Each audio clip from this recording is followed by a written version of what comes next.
Development Agency meeting here at 790 Homestead Boulevard. Madam Clerk, call the roll. Board Member Faircloth McCormick. Here. Board Member Maldonado. Here. Board Member Shelley. Here. Board Member Wallman, absent. Board Member Williams, absent. Vice Mayor Burgess. Here. Mayor Bateman. Here. Chairman Bateman. Thank you, Madam Clerk.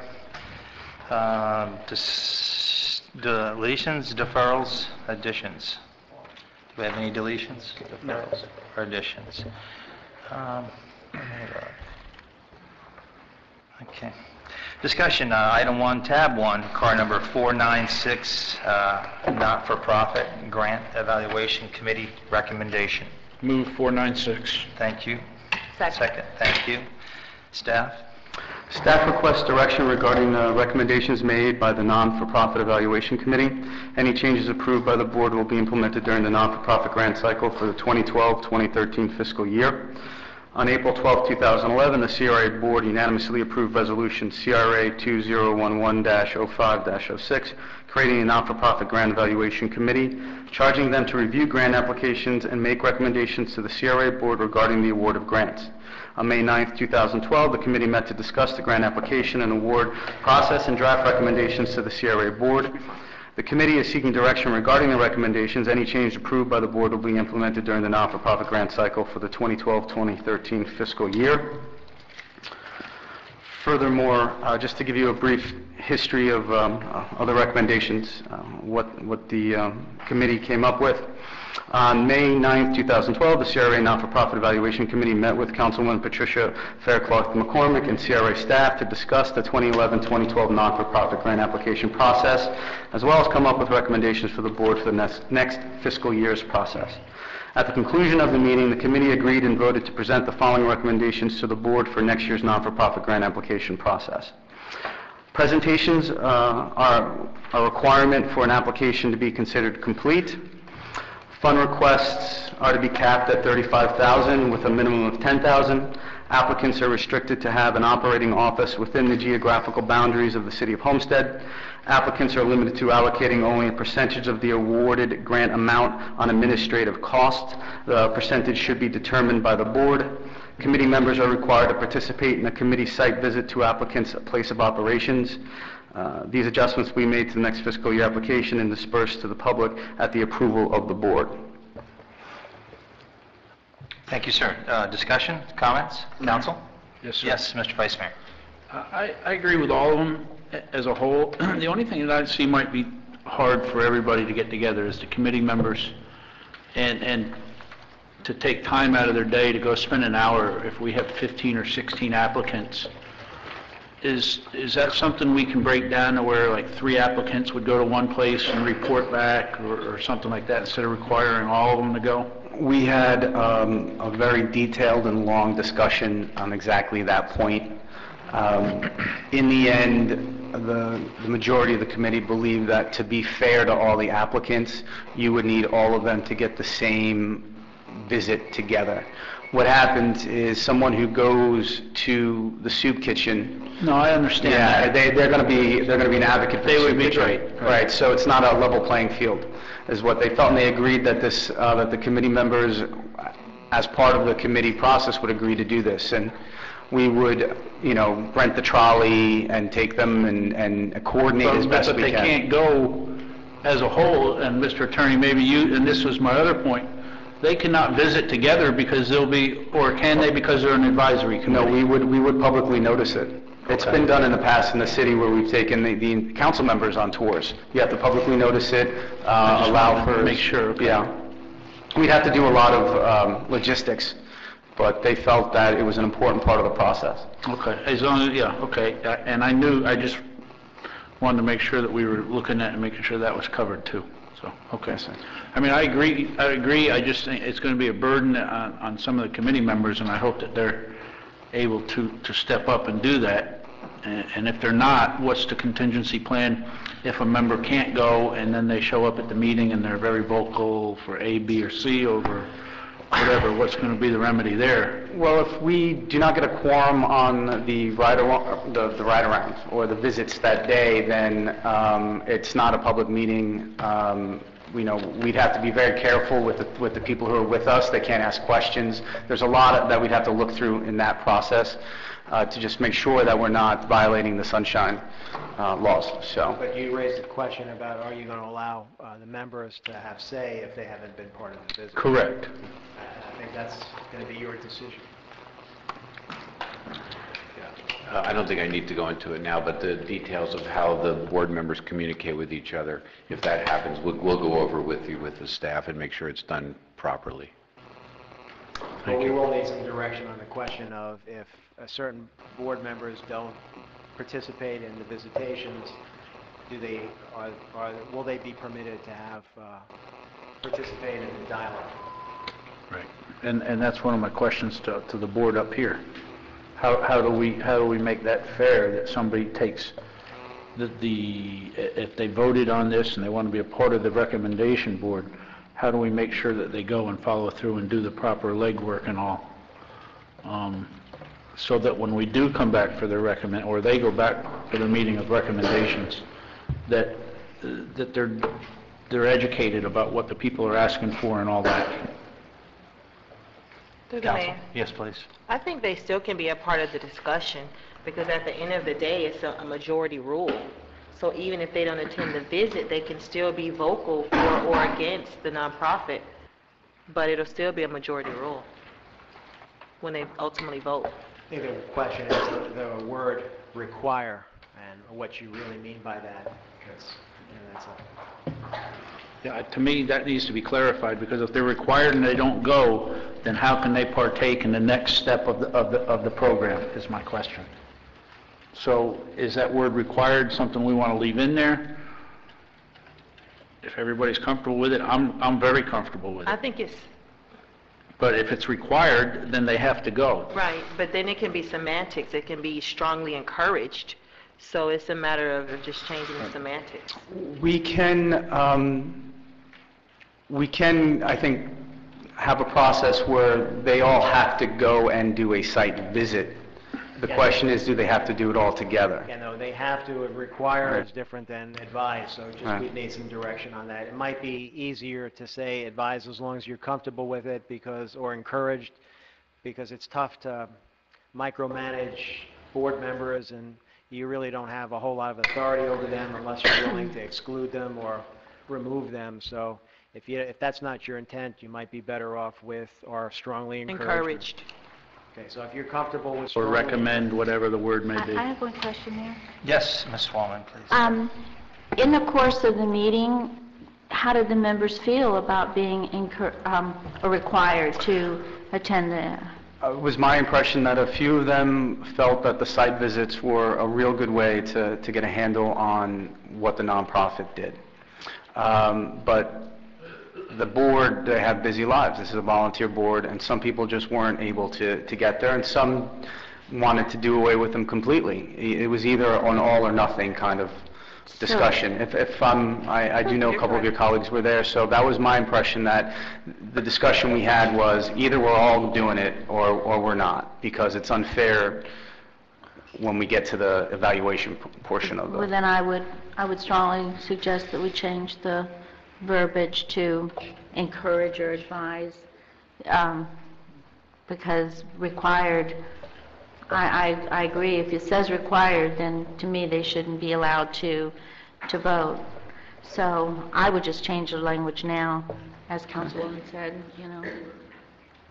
Thank you. Mr. Mayor? Yes, Mr. Shaw. Yeah, that was my recollection from meeting at that meeting as well, though, is it seemed like this debate was had by the board members, and the question was, you had some who didn't think they had the time to dedicate to go to the sites. You had the others who were really strongly advocates that by going to the sites, they were better prepared to make decisions because they had a good feel for what that organization did or didn't do, and it did change their mind or their opinions. And that was kind of the output, though, is that either everybody goes and visits so that it's on a level playing field, or nobody goes so that everyone's looking at the same facts. Because what seemed to be the concern was the fairness of it, and that is if 5 people go, they're going to have a different opinion of maybe that applicant than, say, the ones that didn't go.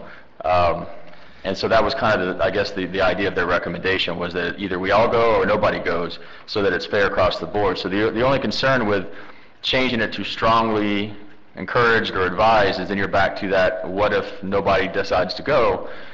You're back to that fairness aspect of it. So that was kind of the issue of why it was all or nothing. So I think you either make the decision that that's part of the duties and they either commit to it at the time of agreeing to be a board member, or they decline and we put somebody else in that place that is going to commit to it, or you don't require anyone to go. I think you need to do one or the other. Okay, further discussion? We'll just need some direction. Hey, I'm trying to let it all play out here on both ends. Mr. Maldonado. Listen, I'm looking at this and I'm very pleased in what I'm seeing, and I kind of wanted to go over, I like how, I'll go to that subject in a second, but I like overall how, we've capped it. We got a cap on, from highest to lowest on the requirements, and that obviously they're Homestead and in reference to the discussion at hand, almost I would kind of agree with Councilman Shelley. I know it's a volunteer, but I think this requirement is going to put everyone in a sense of we're guaranteeing. We want to make sure that the organizations that are getting this money, we know for the most part they're legitimate, but when you go to their location, you see what's happening, you know what's happening, and you get a good feel, and then that's where the recommendation is. I don't think it's too much. I tend to make the time, for what I feel is important. So I would hope that these board members as well would be feel strongly in showing up. I don't know if it has to, now the question again is, do they all have to show up at the same time, or can it be individually when they show up? The discussion was to do it all at the same time. If they're going to do this and they were all in, we would bring them all together. But again, that's not a True From requirement. a practical perspective, I think the if they- chances of you getting 100% of anybody to do everything the right way every single time, the likelihood is if you require it, some will not comply, and therefore you have to figure out a process for what non-compliance means in terms of them voting. Right. So that really is the dilemma of requiring anything. But that's the whole that we're gonna look back one day and say, we should have all been there, and we should have seen what's going on, and here we have this is happening, or a nonprofit's not doing their job, what they say they are, and we allocated money, and then it's egg on our face because we didn't make sure that, we had a full process that was overseen, and we know what's going on, so I would kind of... One of the real discussions, I think one of the sticking points in the discussion was, can we break them up? Can one person take 5? Right. And that's where they really got into the all or nothing. I think the idea of taking them all may just logistically not work, but they may be required to visit each applicant either on their own or with CRA staff, and then we can get as many as we can, but if not along through the process, you do have to stay and have that site visit. Like Kylie mentioned, maybe a group or something, or just have maybe even a sign-in with, or if you went with one representative, that they all made the visit, because, just unfortunately, our time is, to get everyone in the same place together, we know how difficult that is, so maybe the requirement would be better if it would be at, not their leisure, but at least something that would work for everyone, not as a whole. I think that whole is what's holding everyone back. Yes, the timing of that. That's what I stand, that's my opinion. Sir, sir. So, I'm good. Okay. Mr. Clark McCormick. Yes. My only initial reservation with using the word required was that we have some very dedicated members of the committee whose schedule may not permit them to take these visits to these nonprofits. But on the back end, I witnessed firsthand those members who have visited certain nonprofits. They were more vocal and they had a practical understanding of what the nonprofit did within their scope of work. However, since we have to make a decision, I would support my colleague and say that, either all or nothing. So I would be in favor of requiring the nonprofits to be able to go along with these visits to ensure that there is a level playing field. Question, sir. Yes, Mr. Burgess. To the director, how many nonprofits were there that applied last year? 15.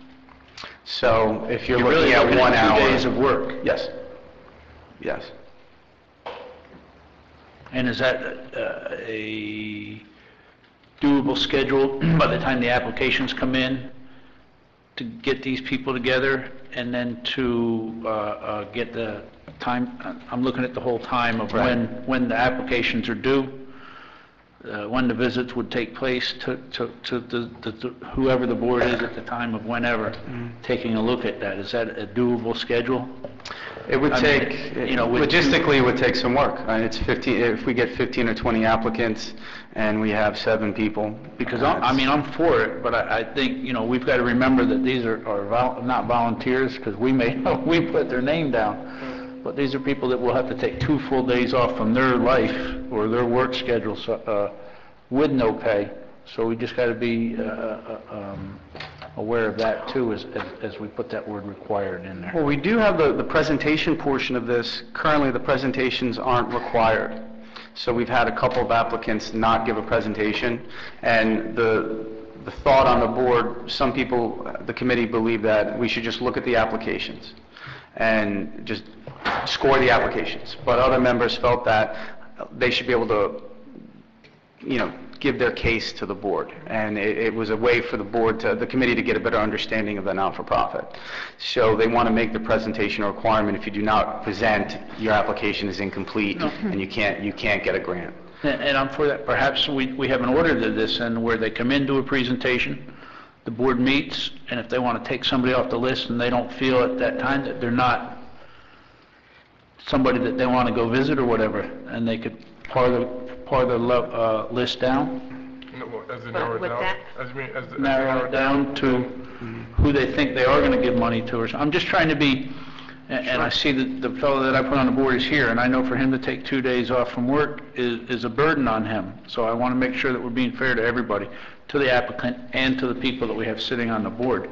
And perhaps, I'm all in favor also of them having to give a presentation when they give their application, so that everybody knows who they are. Because if you just hand me a package and I have to read it, I may not be able to follow everything that you have in your package and understand completely what you do, or if I have a question about it, there's nobody there for me to ask.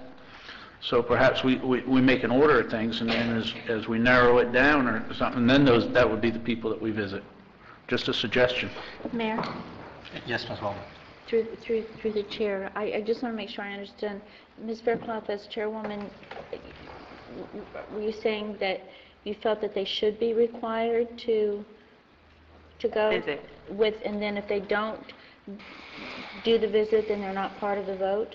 Right, because there are some members of the committee who visited the locations, and it changed their perception of the nonprofits, thus scoring them higher, as opposed to some members of the committee who did not visit. They didn't score it as high because perhaps they didn't have a practical understanding of the services that they provided. Okay. And then with the presentations, not everyone present well, so they may not get scored as high, and we saw that. The presentation was not as strong as some of the other presentations, but their work was just as effective and impactful. So it's kind of a gray area across the board. Mayor, if it's okay if I continue. Sure. I'm going to agree to vote with the chairwoman, as she sat in the meetings and she was very sure about, I'm sure she observed how people reacted. I agree with her on presentation. Some people just don't present very well. They really don't. And it's not that their charity, their nonprofit isn't just as important as another, but perhaps we could start the selection process early on so that it gives people, the board members, plenty enough time over a period of time to visit the locations. In other words, instead of doing it all in 2 days or 3 days, spread it out over several weeks so that they have time to visit. And we had 15 applicants, correct? Yes, ma'am. And how many recipients? Wasn't it 10? 10. So that's a good number. So, but I think if we had after hours available, and let's face it, if they're applying for a grant, then they should certainly open their services after hours so that it would afford the people who work 9 to 5 or 8 to 5, to do their due diligence. But I would just think that we could maybe make it doable if we spread the time out and not Yes. You know, not make them have to do it within a 3-day period or a 2-day period, so. Well, our that's why I'm saying- timing on this, but as you know, this process has been delayed a few times, the last few times we've done it, so people haven't gotten awarded their money until the spring or the late winter. So we're looking to receive applicants by, you know, the 3rd or 4th week of October, do all the site visits and everything in November, and have the awards in December before the holidays start. It's ambitious, but we'd like to, it's the fairest thing for them. So I think if we have a month where we could do all the meetings in November, it should be enough time for us to schedule everybody's visit. Mayor, one last comment. Sure. I mean, I think it would behoove people to pay attention, know when the deadlines are, and, you know, make it happen. I heard people say that they didn't know about it, they didn't know about the deadline, so I know you're changing all that, and you're making sure that people are... We actually have So that's it for me. a pre-application workshop that we come in and explain everything and all the dates, and the staff at the CRA are very, very helpful with all the applicants, trying to make sure that their applications are complete. So we're going to stick by these deadlines because it's the only fair way to operate. Thank you. I agree. The site visits are probably extremely important, whether it's a 30-minute site visit or an hour site visit. But at the same time, I believe that the presentations are just as important. Whether they present well, low, medium, or high, I think that everyone should present. Because we bring those volunteers to sit on this dais and sit here for hours. So I think that no one should be able to move out from the presentation. I think you should require both, site visit and definitely presentation. Yes, sir. So if we can all agree on that, we'll move forward. Sorry. Yeah, I know you love it. And just to make sure, for direction purposes, that if they don't comply with that, then they can participate in the vote. Yeah, I hate to put that restrictions on volunteers, but apparently we need that, you know? We're just going to need, so that there's no uncertainty at the time, if this happens, that's what your direction is. Yeah, Mayor, I've also got Sure. one more question for Please. this. Rick, how are we going to assure that the applicant sticks with the allotted amount, the limited amount that we're going to give them for administrative costs? Well, we don't have, that's one of the questions for the board. If one, you want to have a limitation like that. Two, if you do, what sort of limit, what percentage are we talking about? Things are very tough for not-for-profits right now. The economy is tough. You know, we get a lot of applicants that are saying, look, we want to have this program, and this is for an administrator to administer the program, because there's all these restrictions when you go to the county and the state and federal. So for them, it's important to be able to use some of the money for administrative. You know, what we'll do is we'll audit that specific program, and just to make sure we know where that money is going. And we'll have a form together, they're going to have to fill it out, we're going to have to, you know, look at where their money has gone. And that's something we do now, not that deep though. You know, we're going to have to be a little bit more hard-hitting in finding out exactly where that money goes. I guess a follow-up is then, have you looked to see what an average is, or do we know what, I guess I'm trying to see what an average administrator, where the administrative costs are for these people, or something like that? I've seen in other programs anywhere between 20 and 45%. You know, I've seen some that allow you to do all. I've seen some grant programs that don't allow you to do any. And I've seen some that have, you know, between 20 and 40, 45%. So. Thank you, Mayor. Thank you, sir. Mayor? Yes, Mr. One other Mayor. point, I hate to get too detailed here, but on the issue of the presentations requirement, the other question is, if you're a board member and you don't sit in on the presentations, does that also exclude you from the vote? So let's assume they have presentations, the board member is not there, and then the next meeting, that board member is there and didn't see the presentations. Would they be allowed to vote? May I answer? I think that you need to loosen up a little bit. I personally believe that if they made the site visit, but for some reason they didn't make that particular meeting, I don't want to hog time. And I'm not passing judgment, I'm just trying to get a very clear If process. they showed enough interest to go do the site visit and spend time with all those applicants, then I think that if something came up, I'd sure hate to see us carve out, any one of these volunteers, because of that.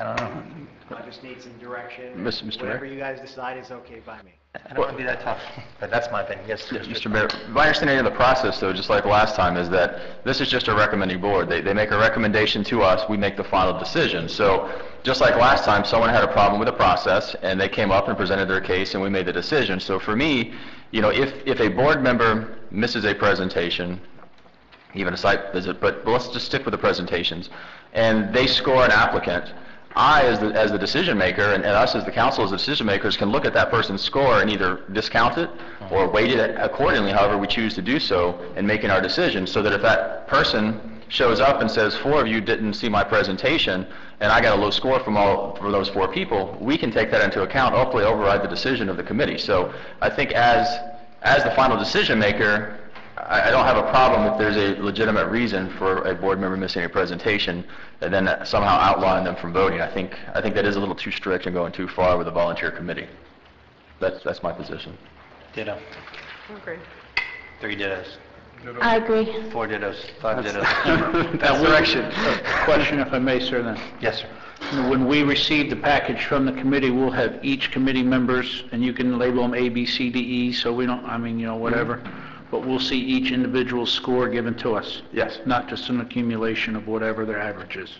Yes, Okay. we can definitely do that. And if you'd like, we can break it up into how they scored presentations, the actual. And you can do it anonymously, make them A, B, C, to whatever, but I would like to see each individual score. That way, if there is one score that's a 30 versus 6 80s, I can understand, or if there's 6 40s and 300s, we try to put the correlation of how they ended up there together in my own mind. Okay, we can definitely do that. Thank you. I think that, Rick, you've sent a good message, loud and clear, that we're doing things by the book. We're doing things to the letter of the law. I know, because I heard it loud and clear from people who did not get what they thought they were going to get, who did not even get selected, period, and they'd been selected 2 or 3 years in a row. So I like that. I think you've done a good job in the short time that you've had with CRA, and sending a steady as she goes message. We're here to do it right, for the right reason, at the right time, period. So I think you've done a good job, and I think we're sending that message now to the volunteers that we select this time to represent each one of us. So I think we're coming around, and it was going to have a CRA selection process here in this particular grant applications that the whole county will be proud of. Thank you. We're going to try. Just one more thing, and because I think you're looking for what we would like a percentage to be, is that correct, on administrative? Well, again, we're looking, 1, if you want to do that, and 2, if you do, what sort of percentage you would like to do. I'll put it out there as a yes, and I'll go with, you said anywhere from 20 to 45, so I'll throw a 35 out there as a median and see how that works for my colleagues. That's fine. Okay. Judy? Okay, you got 7 nods. And I guess we should also put something in there, not to interrupt and not go through the proper protocol, but if somebody needs more, then they need to plead their case and make it be known to us exactly why. Because perhaps we are giving to somebody that needs a little more to keep their plan going with somebody. So if that is the case, we're here to listen and let them know that, don't go away because of that, make their case to us and to the committee, and we'll take all duly noted, and we'll make a recommendation from there, is what I think. Okay, Mayor? thank you. Yes, Ms. Wong. Sorry, one more comment. I see there's people in the audience, and maybe you're wondering what's going on here, but we almost lost our CRA last year, so we are having to be very, very, very careful with the guidelines that were put forward, and Rick was in Tallahassee, as was John, and Mr. Bateman and Mr. Shelley fighting on this. So it's not, we're under tight restrictions as to what we can do and can't do. Is that not correct, Rick? Yes, ma'am. Yes, so just so everybody knows. Thank you. I think we just want to shine in the county's eyes, simple as that. If you can do that. Okay, have we given you enough direction on that to move on? Okay, thank you very much. All right. That, that's no vote required. So approval of minutes. September 4th, 2000. Thank you. Second, okay. Second, questions or comments? All in favor? Aye. Nays? Item carries. New business. Card number 615, commercial enhancement grant disbursement. Okay, second. Second. Thank you. Staff report. Staff recommends the CRA Board approve the resolution authorizing the allocation of commercial enhancement grant monies to the following grant applicant: Trinity Faith Tabernacle Deliverance Center, 512 Southwest 4th Street, Homestead, Florida, 33030, in the amount of $25,000. The CRA is seeking direct approval of the grant application from the CRA Board. On October 11, 2011, the CRA Board passed Resolution CRA 2011-10-13, adopting guidelines for the disbursement of $300,000 in grants to local businesses for the improvement of facades of commercial buildings, the build-out of interior commercial spaces, and the relocation and expansion of businesses within the CRA. Thank you. Questions, council? Hearing none, I'll open the public hearing. Questions from the public on this item? Hearing none, seeing none, I'll close the public hearing. Final questions from council. Madam Clerk? Call the roll. Board Member Fairclough McCormick? Yes. Board Member Shelley? Yes. Board Member Maldonado? Yes. Board Member Waldman? Yes. Vice Chairman Burgess? Yes. Chairman Bateman? Yes. The motion carries. Thank you, Madam Clerk.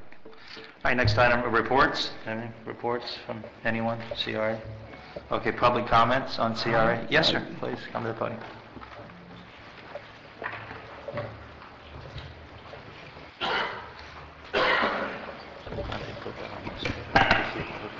My name is Bob Jensen, and I live at 18640 Southwest 295 Terrace, and I'm here to talk about the downtown Town Hall Museum.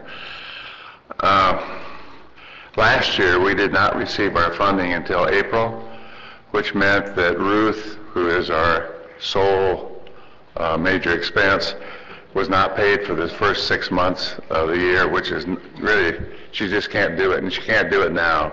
She's had a fire at home, and I guess an alternative would be to put her under contract again. That would probably work out best for us. But short of that, we really need to get funded sooner. We also are going to be way over the 35 or 40% in that our major expense is our attendant, who is there 5 days a week. So if you would take both of those things into consideration. Mr. Manager, I don't have a problem with, actually through you, give us some suggestions of how we can change the source of payment to her and change her title where her pay is probably, you know, anywhere from 10 to 15% more than she gets now, because she definitely doesn't get paid enough for what she does. So I'm throwing that out to all the council. So if you want to change her title, since we're not giving raises right now, change her title. That's what we got to do. We got to do something for her, you know? God Mayor, bless her, she does a lot. Yes, ma'am. you did make her honorary mayor of Yes. Cro-Magnon. But we know what that pays. You don't want that. Yes, we do. You got some suggestions, Mr. Sure. Rick, Sure. I guess first let me just give a little background. I know you all are more intimately aware of the recent history of the CRA. And I think, Rich, in lieu of time, I think Sure. we understand where you're coming from. We just want to find an alternate route. Okay, I there- understand you've done a great job. if you'd like a suggestion now, we Yes, can sir. give one, or we can come back to you with a suggestion, whatever you like. I think they just give us something that they can go away with. There's a lot of people who came here tonight for Ruth Campbell and for the whole. In the past, she was on an operating contract to operate the Historic Town Hall Museum. I think it was $15,000. She was paid quarterly. That operating agreement is something that we can go back and draft. I just want to point out that the criticism of the funding of that position in the past, especially from the county, was that we would need to find a way to substantiate the economic impact of the museum downtown. And that's something that we'd have to just formulate how we're going to look at what the museum does and what we consider to be successful. At least by we, I mean the board. So we can work that out and come back to you, because it's a formal document that we'd have to talk with the attorneys about to get and can bring back to you. So in essence, the suggestion is to go back to the original agreement, recognizing, of course, that, there was some criticism in the past, but we feel we've got justification and we're comfortable doing it. And then if the county reacts to it, they react to it, as long as you're aware that they might react to it. And we'll deal with it when it happens. I don't think there's an ethnic background in this community that wouldn't say that that is a huge plus to our heritage.